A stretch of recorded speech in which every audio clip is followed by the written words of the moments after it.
حضرات محترم، ماہ رمضان المبارک آج پہلا عشرہ مکمل ہونے کو ہے اور دوسرے عشرے کا آغاز ہونے کو ہے۔ رسول رحمت صلی اللہ علیہ وآلہ وسلم نے اپنی امت کو ترتیب یہ بتائی تھی کہ ماہ رمضان المبارک کا پہلا عشرہ رحمت ہے، دوسرا مغفرت ہے اور تیسرا جہنم سے آزادی ہے۔ آپ ترتیب دیکھیں، جن پہ رحمت ہوتی ہے انہی کی بخشش ہوتی ہے اور جن کی بخشش ہوتی ہے وہی جہنم سے آزاد کیے جاتے ہیں۔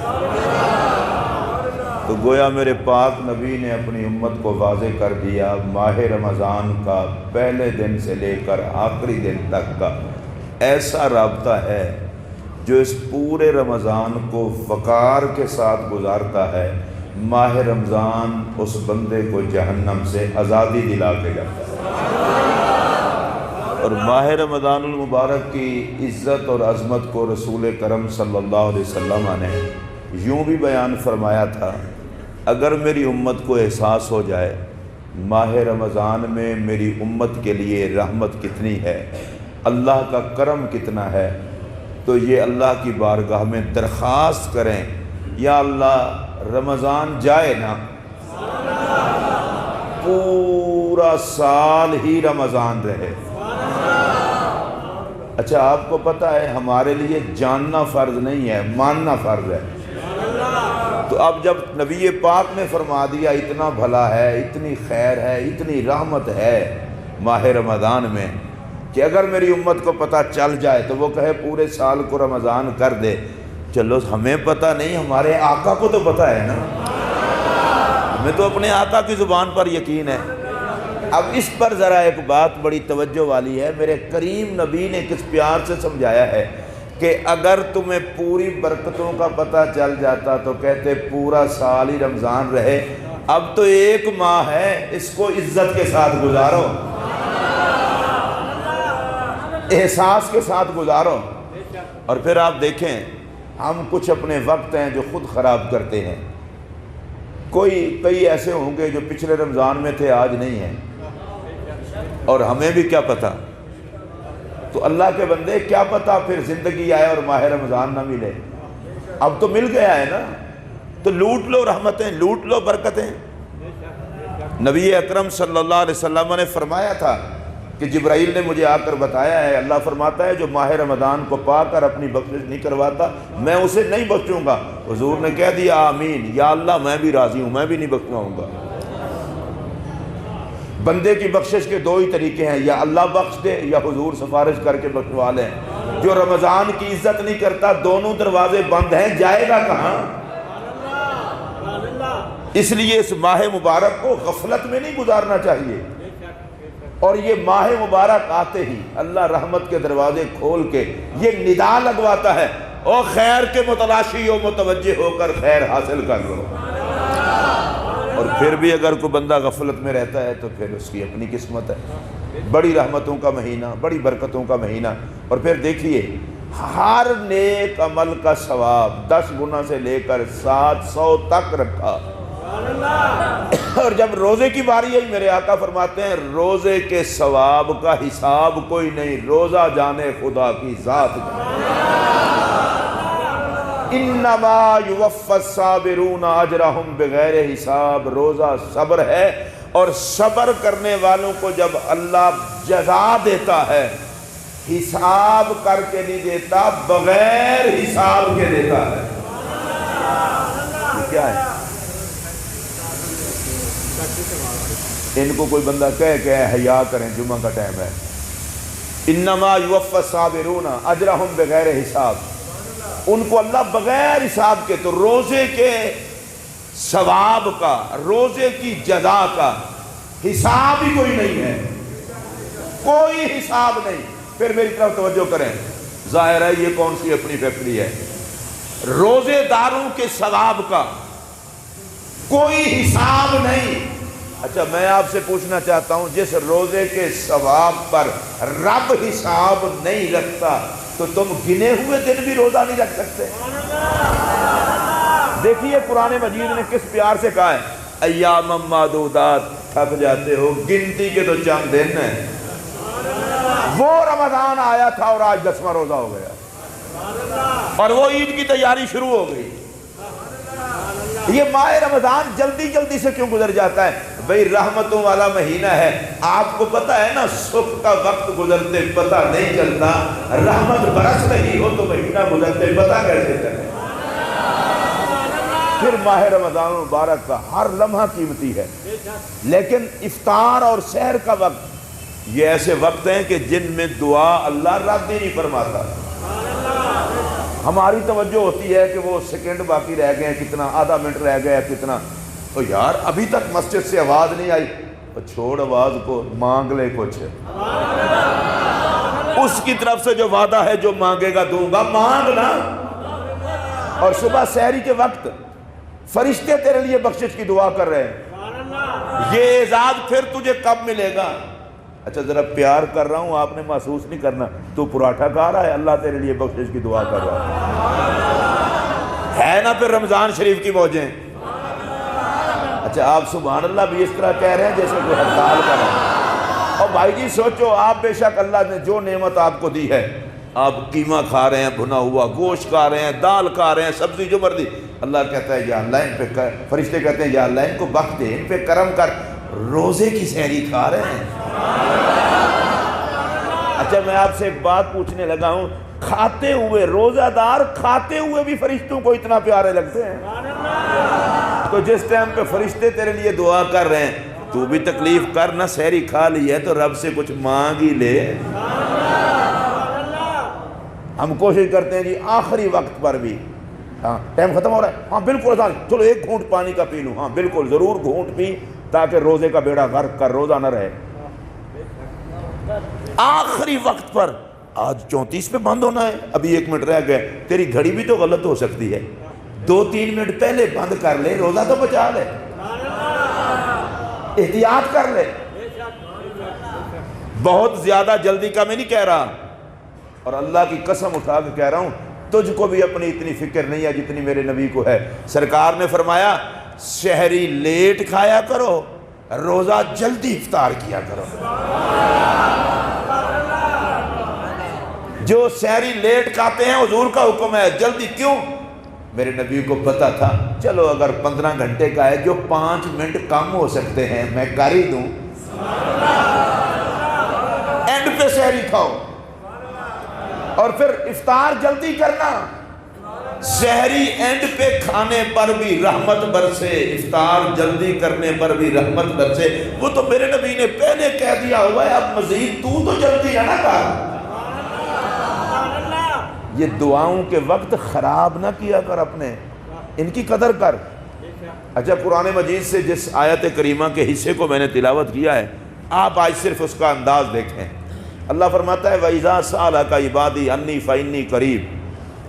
محبوب صلی اللہ علیہ وسلم جب آپ سے میرے بندے میرے بارے میں پوچھیں، فَإِنِّي قَرِيبٌ، تو کہہ دے میں قریب ہوں، اپنے شان رحیمی کے ساتھ، شان رحمان ہونے کے ساتھ، شان کریمی کے ساتھ قریب ہوں۔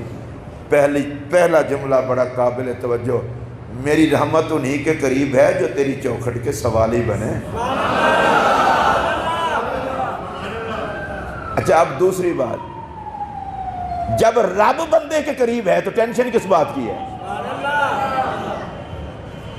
اگلے جو آیت پاک کا حصہ ہے اس کو پڑھنے لگا ہوں اور ترجمہ سنیے اور پھر غور کیجئے۔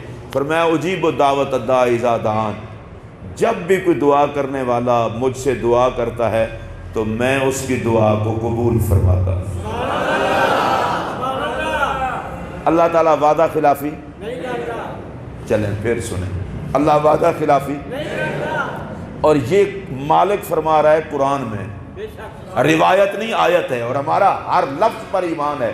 اللہ فرماتا ہے جب بھی بندہ مجھ سے مانگتا ہے میں اس کی دعا کو قبول فرماتا ہوں، اور ہوں بھی قریب۔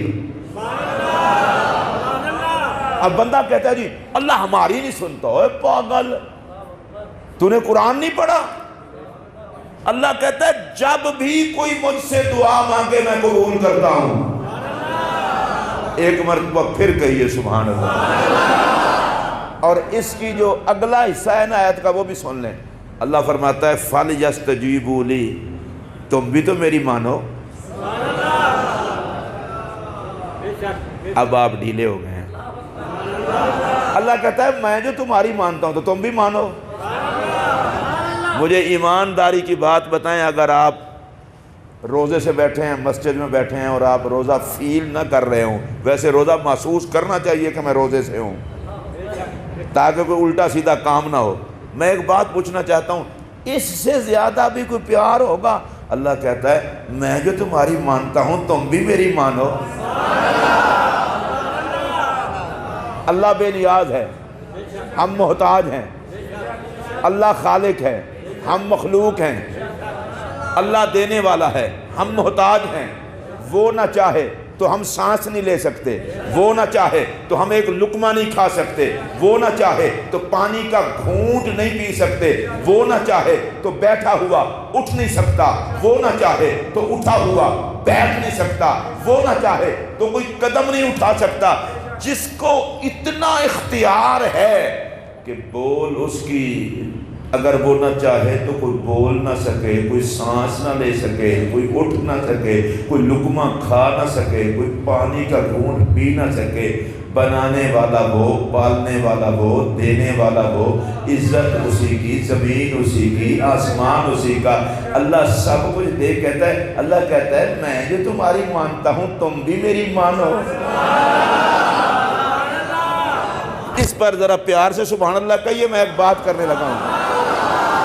اور بھائی جی یہ دیکھیں، ذرا سوچیں اس بات کو، بیٹا نہ مانے باپ کی بات تو پتہ ہے باپ کا کہتا ہے کما کما کے مر گیا ہوں، بدبختو تمہیں اسی لیے پالا تھا کہ اب بات ہی کوئی نہیں مانتے۔ کیا خیال ہے ہوتا ہے یا نہیں؟ ماں بھی ناراض ہوتی ہے، آنکھ بھی کر دیتے ہیں کہ کہنا نہیں مانتے۔ ماں باپ کی عزت اپنی جگہ، اب میری طرف دھیان کر، واہ کریم رب۔ اللہ کہتا ہے میں رب ہو کے تمہاری مانتا ہوں، بندے ہو کے میری مانو نا۔ اچھا اس میں ایک خوبصورت بات کرنے لگا ہوں، وہ پیار سے سننا۔ مجھے تو اس آیت سے یہ لگا ہے، اللہ کہتا ہے جلاؤ شیطان کو، جنتی معاشرہ بناؤ، اس طرح کرتے ہیں تم میری مانتے جاؤ میں تمہاری مانتا جاؤں۔ کچھ لوگوں کو یہ چکر پڑا ہوتا ہے جی ولی جو کہتے ہیں اللہ مان لیتا ہے کہاں لکھا ہے، اور غوث جو کہتے ہیں، داتا صاحب کہتے ہیں، خواجہ صاحب کہتے ہیں، نبی جو کہتے ہیں اللہ مان لیتا ہے۔ اور میں نے کہا کل کے اندھے قرآن میں لکھا ہے، اللہ کہتا ہے تم میری مانتے جاؤ میں تمہاری مانتا جاؤں۔ کہیے سبحان اللہ۔ اور تم نافرمان بھی اگرچہ ہو پکار کے تو دیکھو۔ اب ذہن میں ایک سوال پیدا ہو سکتا ہے، جی بندہ دعا بہت کرتا ہے لیکن ساری تو قبول نہیں ہوتی۔ میں نے کہا دعائیں تو ساری قبول ہوتی ہیں۔ نہیں بندے نے ایک شے مانگی اللہ سے، اللہ نے نہیں دی۔ میں نے کہا اس نے چیز نہیں نہ دی، دعا تو تیرے منہ پہ نہیں ماری۔ نبی پاک علیہ السلام نے فرمایا صحابہ تمہیں ایک ایسی چیز نہ بتاؤں جو دشمنوں سے حفاظت بھی کرے اور رزق بھی بے حساب تمہیں ملے۔ صحابہ نے کی یا رسول اللہ، عرض کی یا رسول اللہ بتا دیں۔ فرمایا صبح و شام دعا مانگا کرو، دعا ایک ایسا ہتھیار ہے جو دشمن سے نجات دلاتا ہے، رزق بڑھا دیتا ہے۔ پھر میرے پاک نبی علیہ السلام نے فرمایا صرف مشکل میں ہی نہ مانگا کرو دعا، جب ٹھیک ٹھاک ہوتے ہو، خوشحالی کا وقت ہوتا ہے، اس وقت بھی مانگا کرو۔ آپ سمجھیں اس بات؟ سر درد ہوا یا اللہ شفا دے دے، بستر پر پڑے یا اللہ، اور جن دنوں میں خیر خیریت تھی کبھی خدا یاد ہی نہیں آیا۔ حضور علیہ السلام نے فرمایا جو چاہتا ہے مشکل میں خدا میری دعا رد نہ کرے، اسے چاہیے خوشی میں بھی رب سے دعا مانگے۔ دعا مانگنا یہ بذات خود عبادت ہے، اس کے لیے دکھ سکھ کا چکر نہیں، ہر حال میں خدا یاد رہے۔ اچھا آپ کہیں گے، آپ کہہ رہے ہیں کہ دعا ردی نہیں ہوتی، تو اس کا مطلب کیا ہے؟ حدیث پاک میں اس کی وضاحت موجود ہے۔ بندہ کرتا ہے دعا، اب ہمیں یہ تو پتہ نہیں ہے نا ہمارے لیے بہتر کیا ہے، کیا ہے پتہ؟ اور مانگتے ہوئے تو ہم شروع کر دیں گے یا اللہ ہمیں لینڈ کروزر بھی دے، ہمیں فلاں چیز بھی دے، ہمیں فیکٹری دے، ہمیں کاروبار دے۔ رب بہتر جانتا ہے کہ اس کے لیے بہتر کیا ہے۔ اب بندہ کرتا ہے اللہ سے دعا، اللہ کہتا ہے میرے بندے یہ تیرے لیے بہتر نہیں ہے، چیز تجھے نہیں دیتا، تیری دعا کو آخرت کے لیے ذخیرہ کر لیتا ہوں۔ نمبر 1۔ نمبر 2، یا اللہ ایسا کرتا ہے چیز بہتر ہو تو عطا کر دیتا ہے، یا پھر اس طرح کرتا ہے کہ کوئی مصیبت آ رہی ہوتی ہے، اللہ اس دعا کا صدقہ اس مصیبت کو ڈال دیتا ہے۔ دعا رد نہیں کرتا۔ اچھا ایک بات آپ سے پیار کی کرنے لگا ہوں، آپ رب سے دعا مانگ کے تو نتیجہ رب پر چھوڑ دینا۔ اللہ کو بھی پابند کرتے ہیں ادھر مانگوں اور فوراً قبول کر۔ انسان بنو نا، خدا نہ بنو۔ ایک بندہ قیامت کے دن اللہ کی بارگاہ میں پیش ہوگا، اللہ اپنی بارگاہ میں کھڑا کر کے اس سے پوچھے گا، او میرے بندے میرا تو اس سے وعدہ تھا تو دعا کرے گا میں قبول کروں گا، تھا وعدہ؟ بندہ کہے گا ہاں یا اللہ تیرا وعدہ تھا، اب ذرا تھوڑا سا سر مبارک میری طرف کریں، اللہ کی قسم مجھے بھی روزہ ہے اور میں بیمار آدمی ہوں، دوائیوں کی خشکی میرے منہ سے ظاہر ہے، میں کبھی بھی رمضان شریف میں گفتگو کرتے ہوئے اپنے آپ کو یوں محسوس نہیں کرتا جیسے مرا ہوا ہوں، تو مجھے بھی لگے کہ زندہ لوگوں میں بول رہا ہوں۔ اللہ بندے کو اپنی بارگاہ میں کھڑا کر کے اس سے بات کرے۔ اب میں غیرت مند مسلمانوں سے پوچھ رہا ہوں، اتنا پیار ہے رب کو بندے سے؟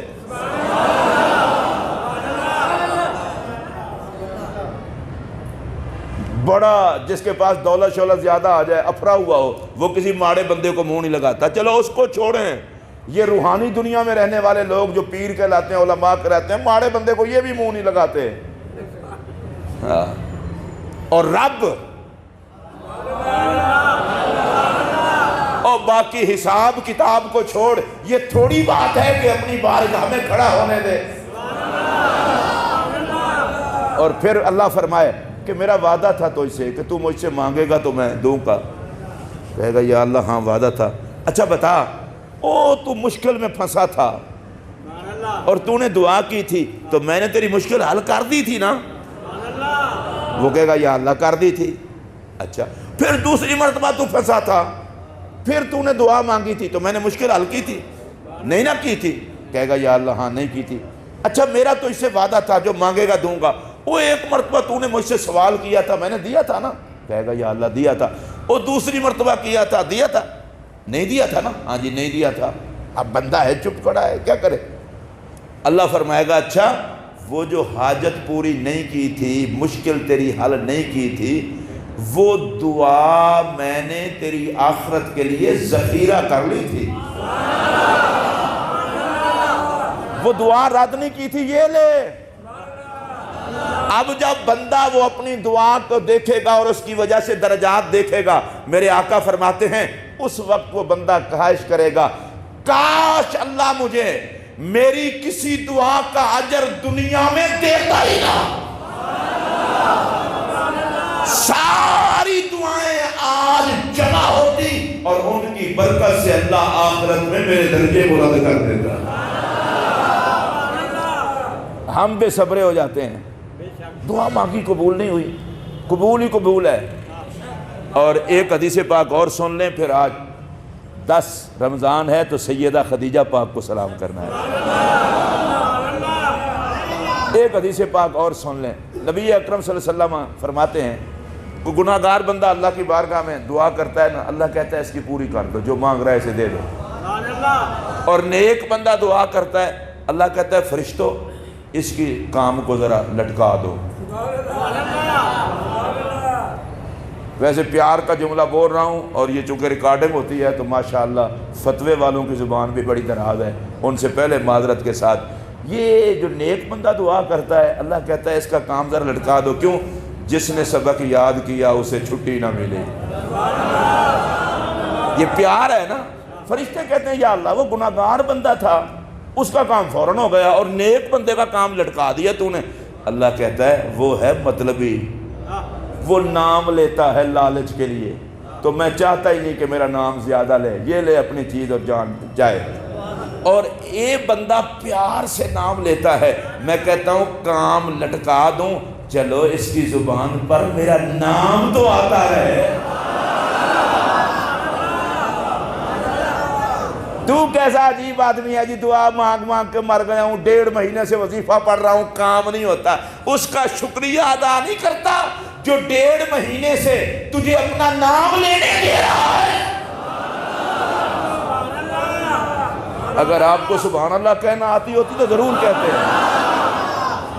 یہ گڑ گڑانا, یہ رونا, یہ نام خدا لینا, اور مہینہ ہو گیا, سال ہو گیا, میں نے کہا شکریہ ادا کر مالک کا جو چاہتا ہے تیری زبان ہو اور خدا کا نام ہو. تو کبھی یہ نہیں سوچنا چاہیے کہ دعائیں رد ہوتی ہیں. دعائیں رد بولو سارے, دعائیں رد نہیں ہوتی, یہ ذہن میں رکھیں. اور جب بھی مانگیں, دعا کا اصول سن لیں, جب بھی مانگیں اس یقین کے ساتھ مانگیں کہ میں اس رب سے مانگ رہا ہوں جو مانگنے والوں کی اوقات نہیں دیکھتا, اپنی ذات دیکھتا ہے. پھر کہیے سبحان اللہ. یہ کسی کے دروازے پر کوئی سوالی ہے اور خالی چلا جائے, لوگ کہتے ہیں سوالی کی توہین ہے, میں کہتا ہوں گھر والے کی توہین ہے. آپ ذرا سوچ لیں, پھر میں کہتا ہوں سوالی کو کچھ نہیں دیا, توہین سوالی کی ہے, گھر والے کی ہے, بخیل کا گھر ہے. اب میرے نبی کا فرمان سنیے. میرے پاک نبی فرماتے ہیں ان اللہ حی کریم, بے شک اللہ حیا فرمانے والا کریم ہے. وہ کہتا ہے مجھے حیا آتی ہے اس بات سے کہ بندہ ہاتھ اٹھائے اور میں خالی لوٹا دوں, ہاتھوں میں ڈالوں کچھ. تو دعا یقین کے ساتھ مانگنی چاہیے.